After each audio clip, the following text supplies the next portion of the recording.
গত সারা রাত গেছে নানা রকমের গুঞ্জনে, উত্তেজনা, চাপা উত্তেজনা, চারিদিকে আলোচনা, অনেকে গুজবও ছড়িয়েছেন। সেই সারা রাত পার হয়ে আজকে সত্যি সত্যিই সেনানিবাসে সেনাপ্রধান সেনা সদস্যদের উদ্দেশ্যে ভাষণ দিয়েছেন।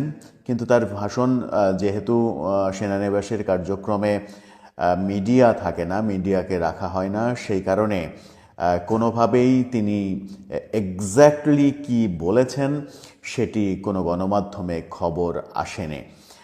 বাংলাদেশের কোনো গণমাধ্যমে খবর না আসলেও ভারতীয় গণমাধ্যম কলকাতার 1 নম্বর দৈনিক আনন্দবাজার এটা নিয়ে রিপোর্ট করেছে। সেনা সদরে কি হচ্ছে, সেনাবাহিনীর মধ্যে কি হচ্ছে তেমন রিপোর্ট করেছে। নানা রকমের আলোচনা তো হচ্ছে চতুর্দিকে। আদতে সেনা অভ্যন্তরে কি হচ্ছে? জরুরি অবস্থার যে গুঞ্জন চলছিল, আমরাও বলেছি জরুরি অবস্থার গুঞ্জন সারা রাত ব্যাপী চলেছে, সেটারই বা আপডেট কি? এদিকে স্বরাষ্ট্র উপদেষ্টাই বা কি জানালেন? সব মিলিয়ে আলোচনা করব। সেনাকেন্দ্রিক এই আলোচনা থাকবেন পরের দিনের আয়োজন নিয়ে আসছে প্রজাপতি টিভি। চলে যাচ্ছি মূল ভিডিওতে। বলছিলাম সেনা সদরে কি হচ্ছে। গত সারা রাত নানা রকমের আলোচনা গুঞ্জন চলেছে, অনেকে গুজব ছড়িয়েছে। একটি ভিডিও চিত্রকে ভাইরাল করে দেয়া হয়েছিল। সেখানে দেখা যাচ্ছে অজস্র সেনা সদস্য মার্চ করছে রাস্তায়, তারা কোনো একটা দিকে এগোচ্ছে। সেটাকে দিয়েই বলা হচ্ছিল যে সাভার ক্যান্টনমেন্ট থেকে সেনাবাহিনীর সদস্যরা রওনা দিয়েছে ঢাকার দিকে। এটা গুজব হওয়ার সম্ভাবনাই বেশি। অন্য আর একটা ব্যাপার ছড়িয়ে পড়েছিল গত রাতে, সেটা অবশ্য গুজব নয় সম্ভবত। সেটা হচ্ছে সেনা সদরের কিছু কাগজপত্র সামাজিক যোগাযোগ মাধ্যমে ছড়িয়ে পড়েছিল, যেখানে আজকে যে অনুষ্ঠানটা সেনা সদরে হলো অফিসার্সদের নিয়ে, সেই অনুষ্ঠানে যোগ দেওয়ার জন্য বিভিন্ন পদাতিক ডিভিশনকে, পুলিশকে, র্যাবকে ইউনিফর্ম করে, যারা বিশেষ করে র্যাবে সেনাবাহিনীর যে সকল সদস্য আছে তাদেরকে ইউনিফর্ম পরে সেখানে যোগদানের আদেশনামা, একটা দীর্ঘ কয়েক পৃষ্ঠার চিঠি সামাজিক যোগাযোগ মাধ্যমে আমরা ছড়িয়ে পড়তে দেখেছি। আজকে সকাল 10:30টায় সেই অনুষ্ঠানটা সেনা সদরে শুরু হয়েছে। হাজারো সেনা কর্মকর্তা, সৈনিক সেখানে অংশগ্রহণ করেছেন। কিন্তু শেষ পর্যন্ত সেখানে কি হলো সেটার এক্স্যাক্ট নিউজ বোধহয় এখনও গণমাধ্যম দিতে পারছে না। কিন্তু কলকাতার আনন্দবাজার পত্রিকা বলছে এখানে অনেক কিছুই হয়েছে।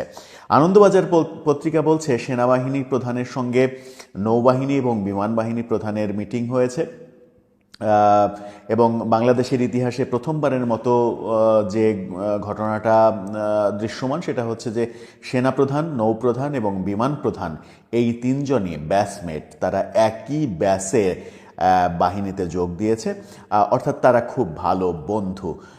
3 বন্ধু মিলে কি করছেন বাংলাদেশের ভালো বাংলাদেশের জন্য, সুন্দর বাংলাদেশের জন্য, সেটা অবশ্যই আমরা অপেক্ষা করব। সেটা দেখার জন্য বাংলাদেশের কোটি কোটি মানুষও অপেক্ষা করবে। তাদের মধ্যে কি সিদ্ধান্ত হয়েছে শোনা যাচ্ছে, বাতাসে কান পাতলে শোনা যাচ্ছে যে নৌপ্রধান এবং বিমান প্রধান সেনাপ্রধানের উপরে আস্থা রেখেছেন, বলেছেন যে আপনার প্রতি আমাদের শতভাগ আস্থা রয়েছে, দেশের কল্যাণে যে সিদ্ধান্ত ভালো হয় সেই সিদ্ধান্ত আপনি নেবেন।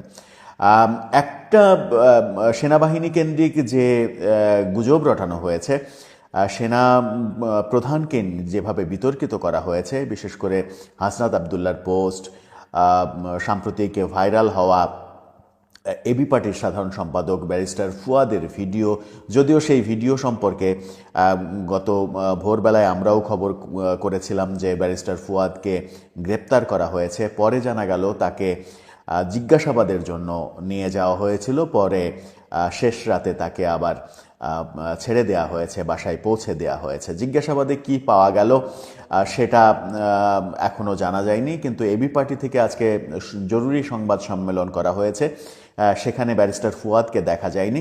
এবি পার্টির চেয়ারম্যান সংবাদ সম্মেলন করেছেন এবং এটাকে গুজব, ব্যারিস্টার ফুয়াদের গ্রেপ্তারকে গুজব হিসেবে তিনি ট্রিট করেছেন। তিনি বলেছেন যে এই গুজবও ছড়ানো হয়েছিল যে আমার যে এলাকায় অফিস, সে এলাকায় সেনাবাহিনীর বেশ কিছু রণতরী এসেছিল বিভিন্ন কাজে, গুজব রটিয়ে দেওয়া হয়েছিল এবি পার্টির অফিস সেনাবাহিনী ঘিরে রেখেছে, কিন্তু সেটাও গুজব। ব্যারিস্টার ফুয়াদ গ্রেপ্তার হননি বলে তিনি দাবি করেছেন। ব্যারিস্টার ফুয়াদকে জিজ্ঞাসাবাদের জন্যও নিয়ে যাওয়া হয়নি, তার মানে হচ্ছে যে আইন শৃঙ্খলা বাহিনী ব্যারিস্টার ফুয়াদের কাছে আসেনি, এমনটা দাবি করেছেন তিনি। এবং সব থেকে বড় ব্যাপার সেটা হচ্ছে যে ভিডিওটা ভাইরাল হয়েছে, সেই ভিডিওটাকে তিনি জুলাই আন্দোলনের সময়কার ভিডিও হিসেবে দাবি করেছেন। বলেছেন যে এটা আন্দোলনের সময়ের ভিডিও, আন্দোলনের সময় আমরা অনেকেই অনেক কথা বলেছি, সেটাকে এখনকার ভিডিও হিসেবে চালিয়ে দেয়া হচ্ছে। কিন্তু ভিডিওটা খুব খেয়াল করে দেখলে যেটা বোঝা যায়, ভিডিওর শুরুটাই বলা হয়েছে পালিয়ে যাওয়া শেখ হাসিনার যে দোসর হিসেবে বলা হয়েছে, দোসর প্রেসিডেন্ট চুপ্পু, শোনা যাচ্ছে এখন তার অধীনে একটা নতুন ধরনের সরকার তৈরি করার পরিকল্পনা চলছে। তার মানে হচ্ছে আন্দোলনের শেষের ভিডিও, সেটা যেদিনেরই ভিডিও হোক, আন্দোলনের সময়কার ভিডিও না, যেটা এবি পার্টির চেয়ারম্যান ভুলভাল বলেছেন বলেও ভিডিও দেখে মনে হচ্ছে। হতে পারে সেই ভিডিওটা পুরনো ভিডিও হতে পারে, আন্দোলনের পরপরের ভিডিও হতে পারে,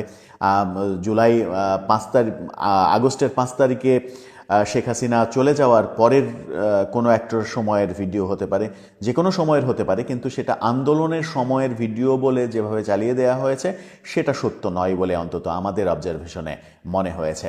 যাই হোক, তারা যেহেতু অস্বীকার করেছে যে ব্যারিস্টার ফুয়াদকে গ্রেপ্তার করা হয়নি, শেষ পর্যন্ত আইন শৃঙ্খলা রক্ষাকারী বাহিনীর তরফ থেকেও জানা গেছে যে তিনি গ্রেপ্তার হননি, তবে বিভিন্ন সোর্স বলছে যে তাকে জিজ্ঞাসাবাদের জন্য নিয়ে যাওয়া হয়েছিল, জিজ্ঞাসাবাদ শেষে তাকে আবার বাসায় পৌঁছে দেয়া হয়েছে। সেটাও কতটা অথেন্টিক সেটা বলা যাবে না, যেহেতু আইন শৃঙ্খলা রক্ষাকারী বাহিনী থেকে অফিসিয়ালি এই ব্যাপারে কিছু বলা হয়নি। এই তথ্য যখন আমরা বলছি, তখন এদিকে স্বরাষ্ট্র সচিব তিনি বলেছেন যে দেশের জরুরি অবস্থার যে ইনফরমেশন ছড়িয়ে পড়েছে সেটা গুজব, সেই ব্যাপারে সরকারের কোনো কথা নেই, সরকার তার মতো করে কাজ করে যাচ্ছে। অর্থাৎ স্বরাষ্ট্র সচিব তিনি অস্বীকার করেছেন জরুরি অবস্থা জারির ব্যাপারটা। সেনা সদরে চলে যায়। সেনা সদরে আসলে কি হলো? আজকে অফিসার্স অ্যাড্রেস অনুষ্ঠান হলো। সেই অনুষ্ঠানে সেনাবাহিনী প্রধান ভাষণও দিলেন।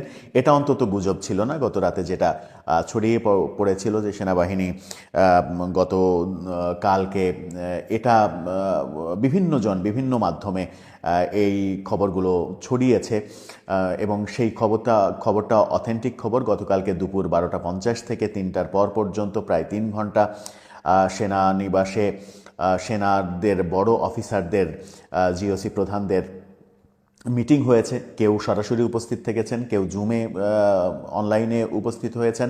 সেখানে মিটিং হয়েছে এবং সেই মিটিংয়ের পরে সিদ্ধান্ত হয়েছে আজকে সেনাবাহিনী প্রধান এই অফিসার্স অ্যাড্রেস অনুষ্ঠানে দিক নির্দেশনামূলক ভাষণ দেবেন।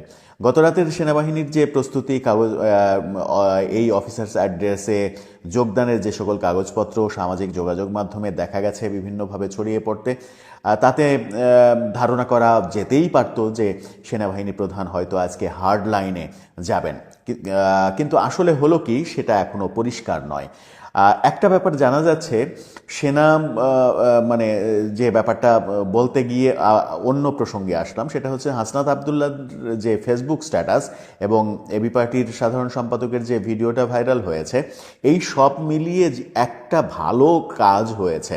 সেটা হচ্ছে, এর আগেই আমরা জেনেছিলাম যে সেনা অভ্যন্তরে কোন্দল কলহ সৃষ্টি করার নানা রকমের ষড়যন্ত্র চলছে। আইএস থেকেও ষড়যন্ত্র চালানো হচ্ছে সেনাবাহিনীর অভ্যন্তরে নানা রকমের কোন্দল তৈরি করার। এদের এই কর্মকাণ্ডের কারণে, এই হাসনাত আবদুল্লাদের স্ট্যাটাস, এই সেনাবাহিনীকে বিতর্কিত করার এই নানা রকমের কর্মকাণ্ডের ব্যাপারে সেনাবাহিনীর বিরুদ্ধে স্লোগান দেয়া, হাসনাত না ওয়াকার, এই ধৃষ্টতা দেখানোর ফলে যেটা হয়েছে সেটা হচ্ছে যে সেনাবাহিনীর বন্ডিংসটা 100% হয়েছে।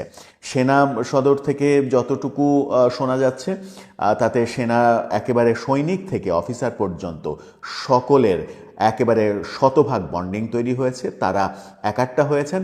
সেনাবাহিনীর বাহিনী হিসেবে, সেনাবাহিনীর প্রতিষ্ঠান হিসেবে, সেনাবাহিনীর সম্মান অক্ষুণ্ণ রাখার জন্য যে কোনো ভালো ডিসিশন, যে ডিসিশন ভালো হয় এবং সেনাবাহিনীর সম্মান অক্ষুণ্ণ রাখা এবং দেশের স্বার্থ অক্ষুণ্ণ রাখার ক্ষেত্রে যে ডিসিশন ভালো হয় সেই ডিসিশন নেয়ার ব্যাপারে সেনা প্রধানকে দায়িত্ব দেওয়া হয়েছে এমন খবর শোনা যাচ্ছে।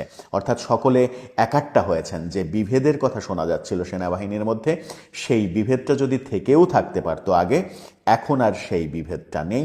তারা একাট্টা হয়েছেন, তারা এক সুতোয় গাঁথা হয়েছেন। এই উপকারটা অন্তত হয়েছে যে তাদেরকে নিয়ে যে ষড়যন্ত্র হচ্ছিল সেই ষড়যন্ত্রটা পাশ কাটিয়ে জেনারেল ওয়াকারের যে অধিনায়ক হিসেবে তিনি আরও বেশি পাওয়ারফুল হয়েছেন, আরও বেশি ডেডিকেটেড হয়েছেন, আরও বেশি গ্রহণযোগ্য হয়েছেন সেনা সদস্যদের, সেনা অফিসারদের কাছে। এটা একটা বড় ব্যাপার এবং এটা যদি থাকে, সেনাবাহিনীর মধ্যে বন্ডিংসটা যদি 100% থাকে, তাহলে বাংলাদেশে যে কোনো ষড়যন্ত্র রুখে দেওয়ার জন্য সেনাবাহিনী একটা বাহিনীই যথেষ্ট বলে মনে করেন অনেকে। জরুরি অবস্থা জারির ব্যাপারে এখনও গুঞ্জন চলছে, যদিও স্বরাষ্ট্র সচিব অস্বীকার করেছেন সেটা। স্বরাষ্ট্র সচিবের ব্যাপার যদিও এটা না, কারণ জরুরি অবস্থা জারি করার ব্যাপারটা রাষ্ট্রপতির উপরে নির্ভর করে।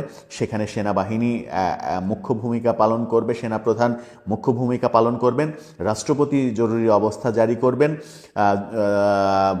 জরুরি অবস্থা সরকার জারি করতে পারে না, অর্থাৎ ডক্টর ইউনূসের যে অন্তর্বর্তীকালীন সরকার, সেই সরকার জারি করতে পারে না। সেই সরকারেরই একটা অংশ হচ্ছে, কর্মচারী হচ্ছেন স্বরাষ্ট্র সচিব। সেহেতু সরকারের বক্তব্য এখানে খুব একটা গুরুত্বপূর্ণ নয়, যদিও গুরুত্বপূর্ণ, কারণ সরকার থেকে যখন জানানো হয় এরকম কিছু হচ্ছে না, তখন সেটাকেই আনুষ্ঠানিক বক্তব্য হিসেবে ধরে নিতে হয়। যাই হোক, যে গুঞ্জনই চলুক, যে গুজবই চলুক, গত রাতটা আবার মনে হচ্ছিল যে সেই জুলাই আগস্ট আন্দোলনের সময় রাতের পর রাত যেভাবে গুজব ছড়িয়েছে, সেরকম একটা গুজবের রাত গেল। কিন্তু রাত শেষে মনে হলো যে গত রাতটা এত বেশি গুজবের যায়নি, গুঞ্জন চলেছে এবং সেই গুঞ্জনটা 100% যে নেগেটিভ গুঞ্জন চলেছে তা নয়, কিছু একটা হচ্ছে। সেই কিছু একটা হওয়াটা হয়তো ধীর লয়ে হচ্ছে, সেনাবাহিনীর মধ্যে বন্ডিংস তৈরি হয়েছে। এই ব্যাপারটা অন্তত বলা যায় যে সেনাবাহিনী একাট্টা হয়েছে। এখন সেনাবাহিনীকে নিয়ে যাচ্ছে তাই মন্তব্য যে কেউ করে অন্তত টিকে থাকতে পারবে না। দর্শক, আপনার কি মনে হয় এর পরের স্টেপ কি হতে পারে? এই ব্যাপারটা অন্তত বলা যায় যে সেনাবাহিনী একাট্টা হয়েছে। এখন সেনাবাহিনীকে নিয়ে যাচ্ছে তাই মন্তব্য যে কেউ করে অন্তত টিকে থাকতে পারবে না। দর্শক, আপনার কি মনে হয় এর পরের স্টেপ কি হতে পারে? আপনার মন্তব্য জানিয়ে লিখতে পারেন আমাদের কমেন্ট বক্স।